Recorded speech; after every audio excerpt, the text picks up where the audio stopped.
Coming up on the Raptor Report, we'll be talking with the emotional leader and the star libero of the record-breaking 2018 MC Volleyball team, Skyler Thiessen.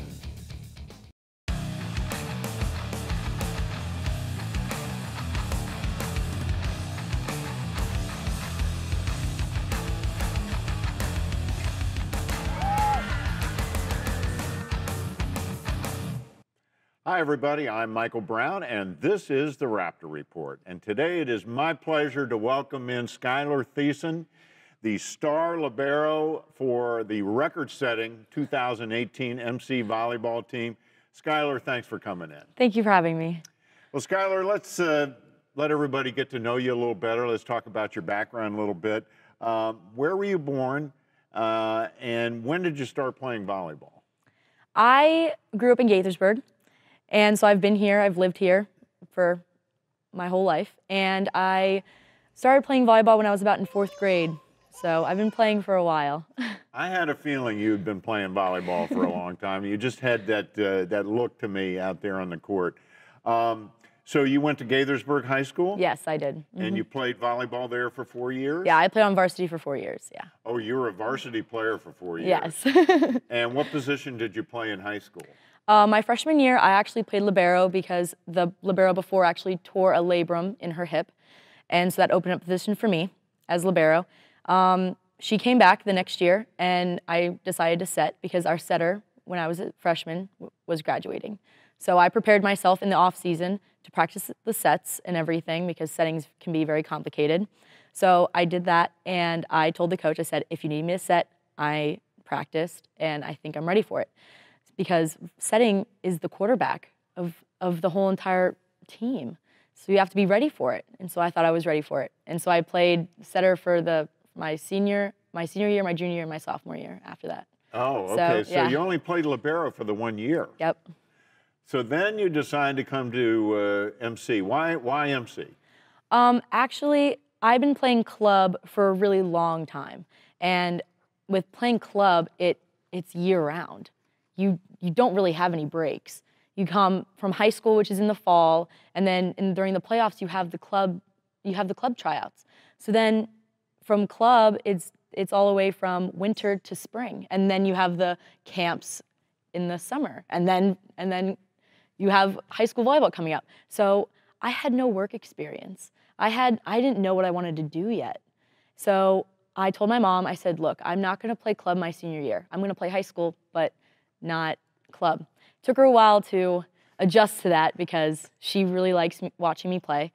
And so I decided to do that. I went to the gym. I started working, so I have work experience because I've been playing for so long that I've never had the chance and the time because it was all school and volleyball. 3 practices a week. You're away 4 hours every single weekend at these tournaments that are really long. So I decided to do that. And then if I were to play at any D1 or D2 school, or even D3, they would have wanted me to play club my senior year. So I decided to take a year off, kind of like a gap year for volleyball, and then play at MC, because it wasn't really a requirement to play my last year to play here. So you met Tori. How did you meet Tori? I was actually talking to a setter who went to Montgomery. And she was saying, oh, I'm going to play at MC. And I'm like, I should do that. I should play at MC. And so then I kind of hooked up with Tori, and she went to some of my games, and we talked, and Cece would come, and I just knew that they were just such amazing coaches. It's our luck that you came here. And of course, Tori played here as well. She was on a couple of very, very good teams that went to nationals. So Skyler, you, as a freshman, you guys put together quite the season. Yes, we did, really did. 26-0, perfect regular season. The first time in history the program has gone undefeated for the entire season. You lost just 3 sets the entire regular season. You won the Maryland JUCO championship, which was also a first for MC Volleyball. And then, of course, you finished second at Regions, which we'll talk about. Now, you've been around volleyball your whole life. Did you see this coming with this team when you first started it way back in August, or did it take you a little while to realize, hey, I'm on a pretty special team here? Well, I wasn't really expecting us to be 26-0 good, and those are just my expectations at first. But when we first came out and we just dominated like the first couple games, and we were like crushing people, and I wasn't expecting it. We had so many girls that I've never played with, and many of the girls haven't played with each other, so I didn't know what the team chemistry was going to be like. Turns out it was absolutely amazing. I mean, our 26-0 record doesn't just pop out of anywhere. Like, we all just meshed like so well together. And you lost 3 sets. Yeah. The entire regular season. I mean, that was crazy. So it did come as a bit of a surprise for you. Yeah. Mm-hmm. And you mentioned something very important, I think, chemistry. I think volleyball is, I mean, every sport needs good chemistry, but is there something that makes chemistry even more important for volleyball, do you think? I do think so, and I think it all has to do with the mental part of the game, because if one person goes down, then the next person gets in their head, and the next person gets in their head after you keep screwing up, and all of a sudden you lost the whole team. And then they're making all these errors that everyone knows how to do these things, but they just keep making errors. So that's why it's really good that we all mesh together, because we can keep each other up, and we can keep the momentum and then keep winning. So it's really important. Well, you guys had a lot of momentum going, and you kept winning, and you kept winning, and you kept winning. Yeah. So we're going to talk more about this season, but first we're going to take a real quick break. We'll be right back with more from Skyler Thiessen. We don't all start in the same place, but we all deserve the same chance. Montgomery College graduates rise up and say, I am MC. If you came to MC to find a new career path, were born in another country, or if you have children, education empowers you to make an impact on your life, your family, your community, and the world.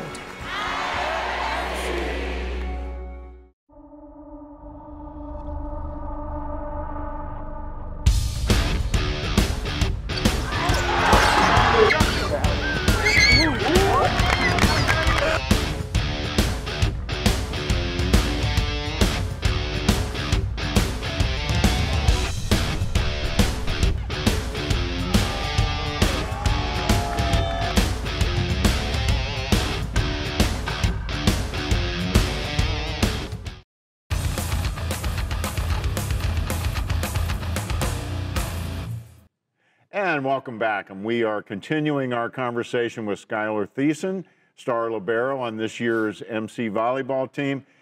Skyler, I'm going to embarrass you by running down your list of postseason honors. After the great season you guys turned in, Skyler was named first team All-Maryland JUCO, which is quite an honor, first team All-Region 20 tournament, and then strangely, second team All-Region 20. We were talking about that during the break, and Skyler pointed out, hey, there were no liberos on the first team, so frankly, I really made first team All-Region 20, and I would agree. A lot of people don't understand what a libero is. Maybe even some liberos don't understand what a libero is, and it's also a fairly new change to the game of volleyball. Explain to us what the libero is, what you do out there on the court. So liberos control the defense. That's strictly what they do. They go in for any player that they want in the back row, and strictly just the back row. They don't play front row at all. And what a lot of liberos do, and what I do, is when we go up and when a hitter's hitting, we can tell them where to go, because we can see both sides, like both sides of the court, on the other team and our side. And because we're the deepest part of the whole entire side of the gym.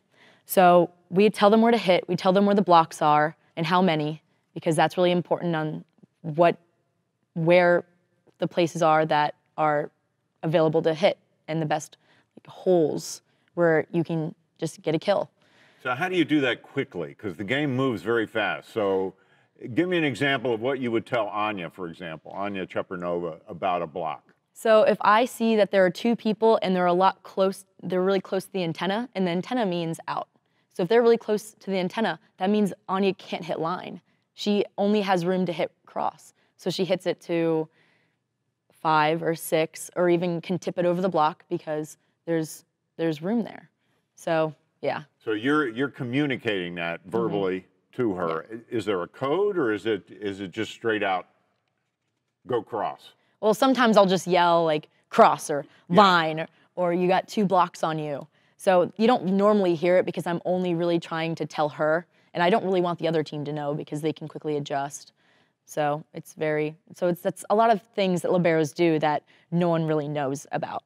So. Right, and of course you wear you're the only one wearing a different color jersey, which helps the referees know who the libero is and make sure you're staying where you're supposed to stay. Yeah. Is that the main reason for the different color jersey? And the different color jersey is to identify that this person can go in whenever they want, because it doesn't really count as a sub. So, okay. Yeah. Okay. Now, as a libero this year, you led all of Maryland JUCO in digs. Explain to everybody what a dig is. A dig is trying to hit the ball off of the ground when it is hit hard. That's really what it is. It's just a ball that was hit by a hitter, and you have to try and pick it up and give it to the setter so that the setter can set up, and then the hitter can just wham it. Now, from my amateur observation, a dig is really kind of a product of pure hustle and desire, and really a lack of fear too, because a lot of times you are diving on that hard wooden floor to get that dig. And from what I know about you, from watching you play, it kind of fits with your personality. Is that accurate? Are you that intense and off the court, or is this just something that you've adopted for volleyball? A coach told me that if you don't yell and you don't scream, you won't have any momentum on the court. And that's why I feel like the scores between the teams that we would play were like a major gap. Because when you keep up the intensity, and I would scream after every point we won, because it just racks up intensity, and it racks up intensity for me. So that's why, I think it is accurate, because it drives my desire to dig the ball and do my best. Yeah, I often described you this season as the emotional leader of the team, and I really think that's the case. Do you kind of feel that way? Yeah. Yeah, because you really, there was a body language to you, there was a verbal, I mean, man, I've never seen a player quite so into it. It was really a pleasure to watch you you play. So what's next year for you, very quickly? I haven't decided. I kind of want to transfer to UMD, but I'm not sure if that's going to happen in the spring or the fall of 2020 yet, or 19, sorry.